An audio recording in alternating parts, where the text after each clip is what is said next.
চিকিৎসক ও জনবল সংকটে ৫ বছরেও চালু হয়নি ভোলা ২৫০ শয্যা জেনারেল হাসপাতালের আইসিইউ সেবা।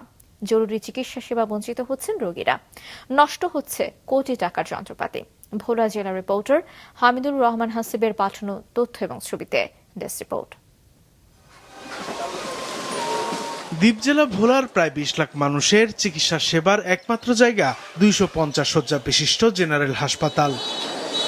আইসিইউ সেবা চালু করতে গত ৫ বছর আগে উদ্যোগ নেয় হাসপাতাল কর্তৃপক্ষ। আনা হয় প্রয়োজনীয় যন্ত্রপাতি, তৈরি করা হয় আইসিইউ এর কাঠামো ব্যবস্থাপনাও। শুধু হয়নি চিকিৎসক সহ সম্পৃক্ত জনবল নিয়োগ, আর এ কারণেই আজও চালু হয়নি হাসপাতালটির আইসিইউ ইউনিট। হৃদরোগ সহ বিভিন্ন জটিল রোগে আক্রান্ত রোগীরা বঞ্চিত হচ্ছেন বিশেষায়িত চিকিৎসা সেবা থেকে। উন্নত চিকিৎসার জন্য মৃত্যু ঝুঁকি নিয়ে গুরুতর রোগীরা বরিশাল কিংবা ঢাকায় আসতে বাধ্য হচ্ছেন। ২৫০ শয্যা জেনারেল হাসপাতাল হয়েছে, বাট সেখানে এখনো ২৫০ শয্যার কিছুই নাই। এখানে ভালো কোনো চিকিৎসা হয় না, ডাক্তার কোনোদিন থাকে কোনোদিন থাকে না।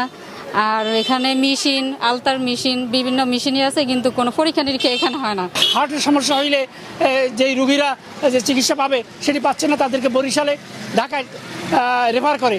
আইসিইউ ওপেন করতে হবে, তারপর হাড়ের ডাক্তার, বিশেষজ্ঞ ডাক্তার আনতে হবে এবং হাড়ের চিকিৎসার জন্য যেসব ইকুইপমেন্ট লাগে ওইগুলি আনতে হবে। হাসপাতালে আইসিইউ থেকেও নেই, তাই বাধ্য হয়ে হৃদরোগ সহ বিভিন্ন জটিল রোগে আক্রান্ত রোগীদের প্রাথমিক চিকিৎসা শেষে অন্য জেলার হাসপাতালে পাঠানো হচ্ছে। আমরা ইমার্জেন্সি চিকিৎসাই এখানে দিতে পারি, কিন্তু রোগী যখন স্ট্রোকের পেশেন্টের অনেক সময় আইসিইউ সাপোর্ট লাগতে পারে, সেক্ষেত্রে সেই ব্যবস্থাও নাই। আমাদের এখানে আইসিইউ সম্ভবত চালু করার কথা ছিল, সেটা যন্ত্রপাতি আছে, কিন্তু পর্যাপ্ত জনবল এবং দক্ষ জনবল না থাকার জন্য এটাও চালু করা যাচ্ছে না। কর্তৃপক্ষ বলছে ৮৭টি পদের মধ্যে হাসপাতালে কর্মরত আছেন মাত্র ২৪ চিকিৎসক, নেই পর্যাপ্ত নার্সও। এখানে যাতে একটা স্পেশালাইজড সিসি ইউনিট গড়ে তোলা যায়, সেক্ষেত্রে অবশ্যই কার্ডিয়াক যে রোগীগুলো আছে তাদেরকে আমরা আরও ভালো ধরনের চিকিৎসা দিতে পারবো। সেই সাথে যদি আমাদের জনবল তৈরি করা যায়, জনবলটা প্রদান করা হয়, তাহলে অবশ্যই আমরা এখানে হার্টের রোগীগুলোকে আরও স্পেশাল এবং ভালোভাবে চিকিৎসা দিতে পারবো।